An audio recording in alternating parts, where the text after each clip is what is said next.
All right, let's cut through the noise and dissect a story that, while perhaps not a blockbuster trade, speaks volumes about the brutal, unforgiving nature of professional hockey. This isn't just about a roster move.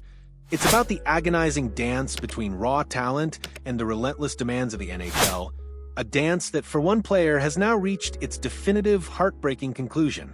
How does a player, blessed with undeniable skill and a scoring touch that lights up one of the world's premier leagues, simply fail to translate that brilliance when the stakes are highest, ultimately leading to the most definitive end to an NHL dream? In the high-octane, unforgiving world of professional hockey, potential is a currency, but performance is king. And sometimes, despite all the promise, all the flashes of brilliance, and all the investment, the puzzle pieces just refuse to fit. Today, a quiet but impactful announcement from the Vancouver Canucks has underscored this harsh reality, bringing a definitive end to a saga that has long puzzled fans and management alike. General Manager Patrik Allvin confirmed what many had begun to suspect. The Canucks are terminating the contract of 25-year-old Russian winger Vitali Kravtsov, placing him on unconditional waivers for that very purpose. This isn't just a player being traded or sent down.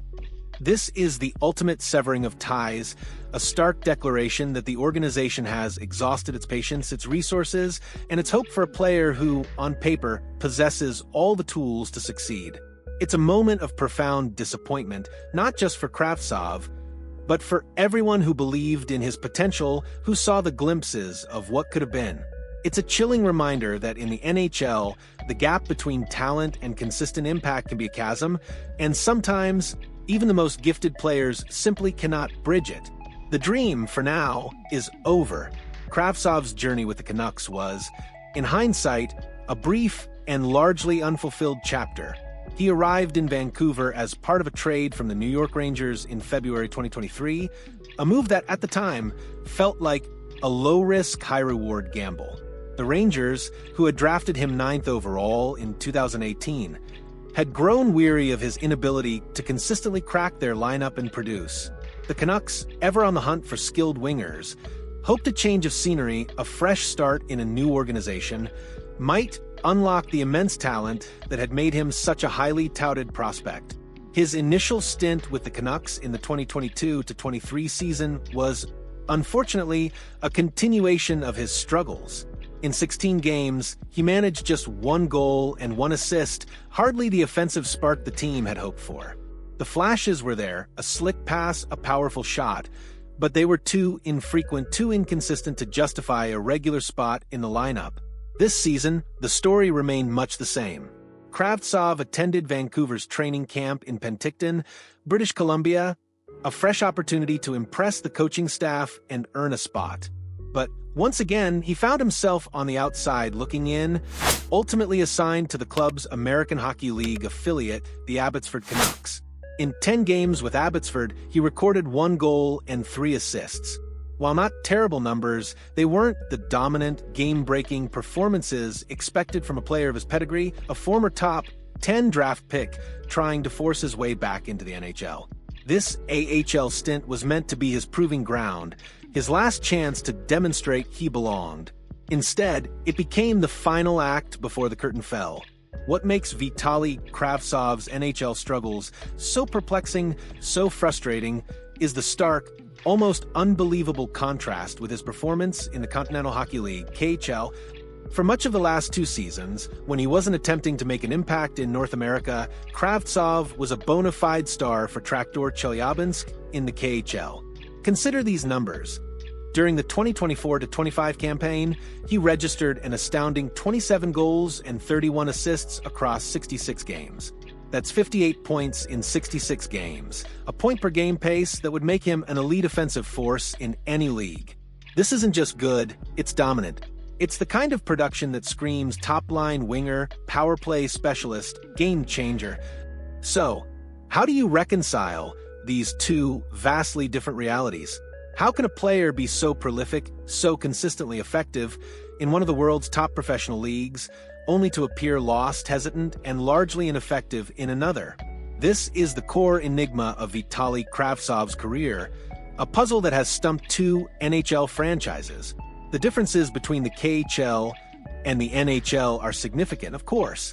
The larger ice surface in Russia often allows for more space and time, favoring skilled players who can make plays with the puck. The physicality, while present, is generally less relentless than the North American game. Defensive systems can be less suffocating, and the overall pace, while high, might not match the sustained breakneck speed of the NHL. Kravtsov, at 6'3" and 186 pounds, possesses good size, but perhaps he struggled with the constant grind, the tight checking, the brutal board battles, and the sheer intensity of the NHL's defensive schemes. He might have the skill, but the translation of that skill to the smaller ice, the faster pace, and the more aggressive forechecks of the NHL proved to be an insurmountable hurdle. Delving deeper into why it ultimately didn't work for Kravtsov in Vancouver, and indeed in North America, reveals a multifaceted challenge, system fit, and coaching philosophy. Did Kravtsov ever truly find a system in either New York or Vancouver that maximized his unique offensive talents?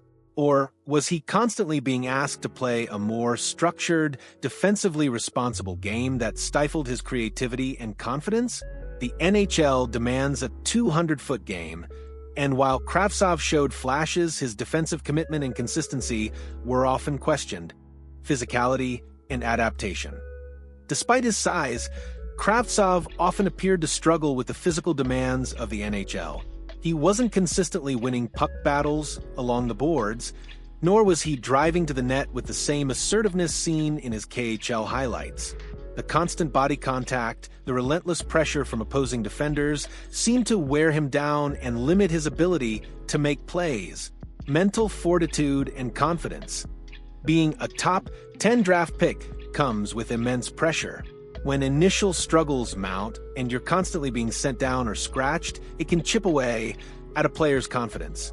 Kravtsov's body language at times suggested a player burdened by expectation rather than liberated by opportunity. The mental game in professional sports is often as crucial as the physical one, and it's possible the repeated setbacks took their toll. Opportunity versus patience. While the Canucks certainly gave him a look, the reality is that a team in a competitive division pushing for a playoff spot has limited patience for project players, especially those with a significant cap hit. Even if it was relatively small, every dollar counts.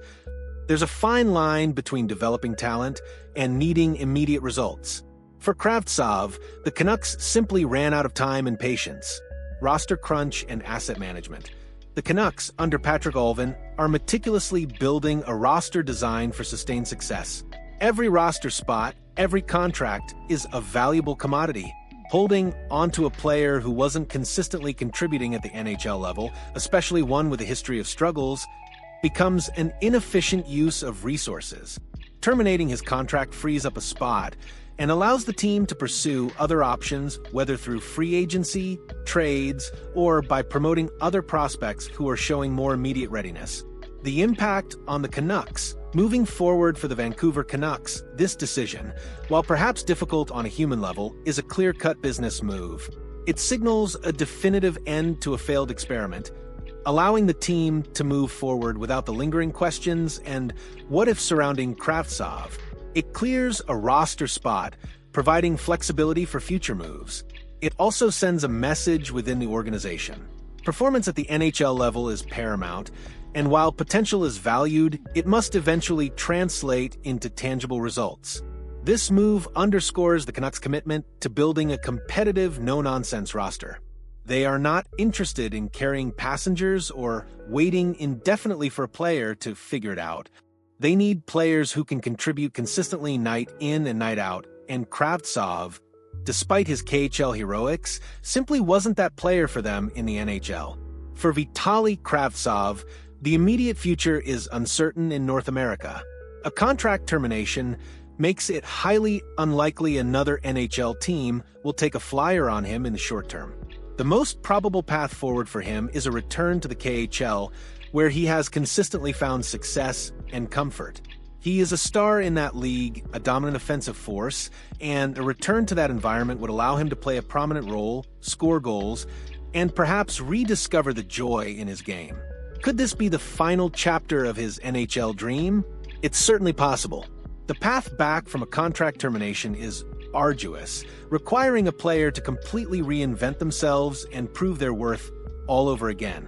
It's a sobering thought for a player who, just a few years ago, was considered one of the brightest young talents in hockey.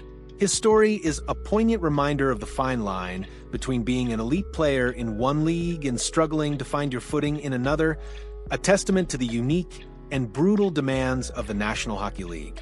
It's a tale of unfulfilled potential, of a puzzle that, despite all efforts, simply couldn't be solved. What are your thoughts on the Canucks' decision to terminate Vitali Kravtsov's contract? Do you believe it was the right move, or should they have given him more time?